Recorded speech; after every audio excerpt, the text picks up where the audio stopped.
सेना में भर्ती के लिए जो नया सिस्टम आया है, अग्निपथ योजना, उस पर मचे अग्नि संग्राम। ये विवाद जो है वो सिर्फ युवाओं से जुड़ा हुआ विवाद नहीं है। ये विवाद जो है वो सिर्फ बेरोजगारी का मुद्दा भी नहीं है, बल्कि ये विवाद आने वाले चुनाव में, मतलब 2024 में अब बड़ा मुद्दा बनता हुआ दिख रहा है। क्योंकि विपक्ष जो है वो इसी अग्निपथ योजना को लाने पर सरकार की तैयारी को अधूरी बता रहा है, और वहीं दूसरी तरफ सरकार जो है वो विपक्ष को हंगामे के लिए जिम्मेदार मान रही है। सियासत दिखाएंगे आपको इस पूरे मामले पर किस तरीके से हो रही है। पहले अग्निपथ पर हुए अग्नि संग्राम की एबीपी न्यूज के संवाददाताओं की आंखों देखी देखिए।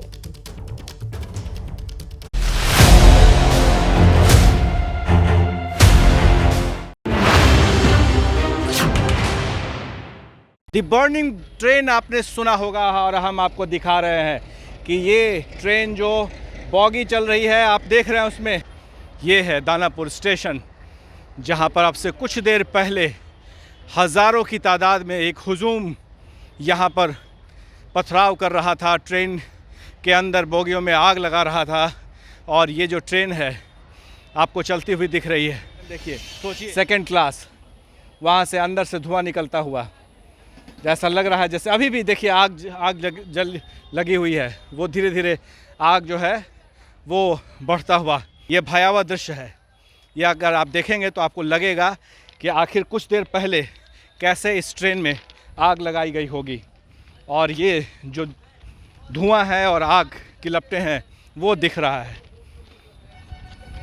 जब यहाँ पर वो प्रदर्शनकारी उपद्रवी यहाँ पहुँचे होंगे तो उनके निशाने पर एसी बॉगी होगा और ट्रेन होगी, जहाँ पर कि आग लगाकर को राष्ट्र की संपत्ति को नुकसान कर वो बता रहे होंगे कि क्या है और कैसे वो अपना प्रोटेस्ट जता रहे हैं। क्या ये सही तरीका है? ये सवाल देश भर में उठ रहा है। हम इस वक्त खड़े हैं दानापुर यार्ड पर, और यार्ड में हम आपको दिखा रहे हैं कैसे धू धू कर जल रही है एसी बॉगी। ये एसी 3 टायर की बॉगी है जो यहाँ पर यार्ड में खड़ी थी।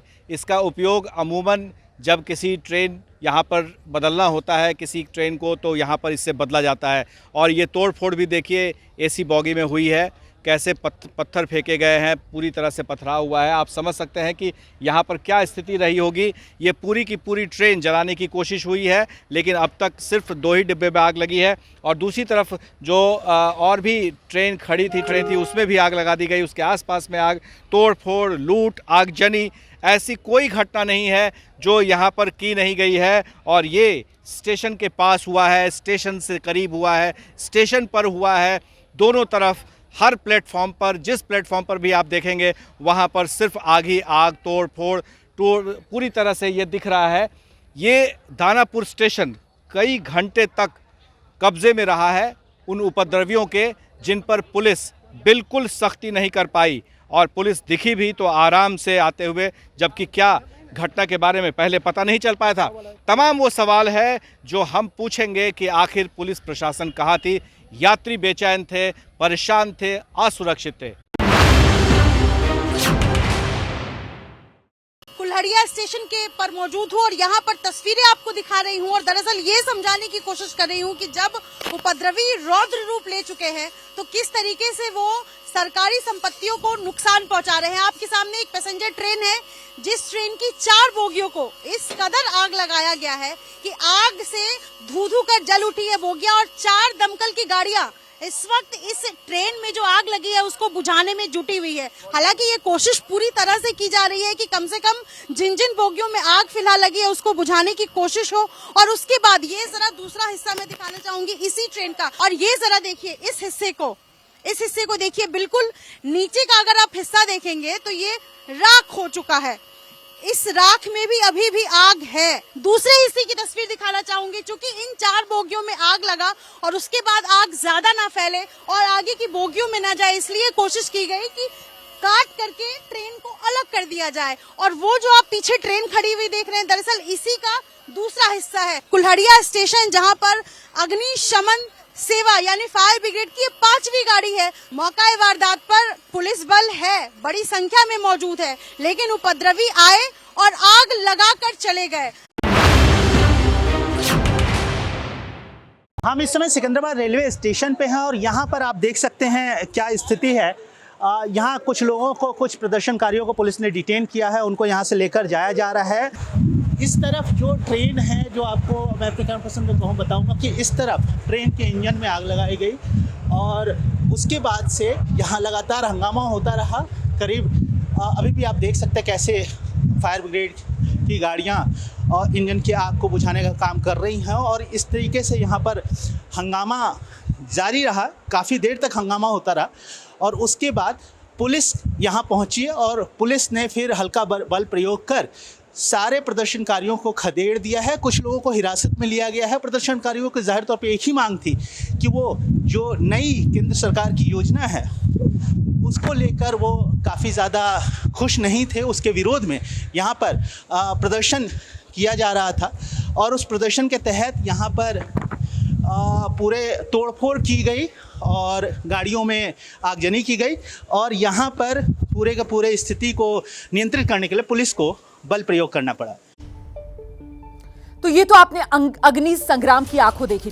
अब ये जो अग्निपथ भर्ती है, ये सरकार के लिए अग्नि परीक्षा बन गई है, क्योंकि इसके पीछे सियासत के आरोप लग रहे हैं। अच्छा, कांग्रेस के नेता है मनीष तिवारी जो हैं वो तारीफ कर रहे हैं इस योजना की। वहीं देखिए आप, बीजेपी की सहयोगी पार्टी है नीतीश की जेडीयू जो है वो सरकार से अपील कर रही है कि साहब आप इस योजना पर दोबारा विचार कीजिए। इसीलिए तो बड़ा सवाल यह है कि क्या प्रदर्शन के पीछे सियासी साजिश है?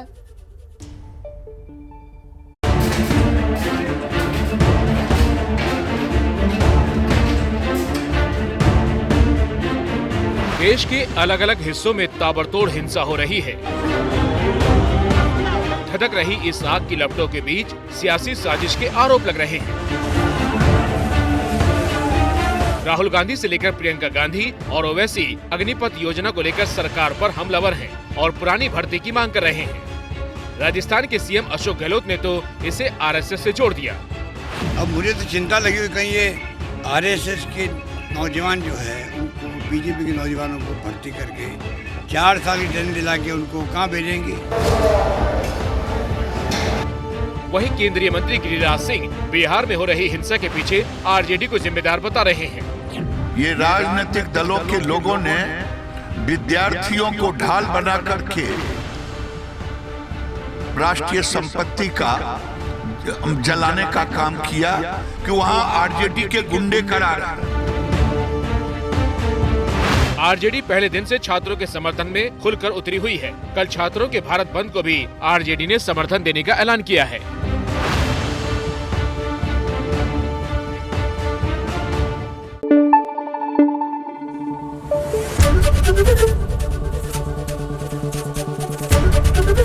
एबीपी न्यूज आपको रखे आगे।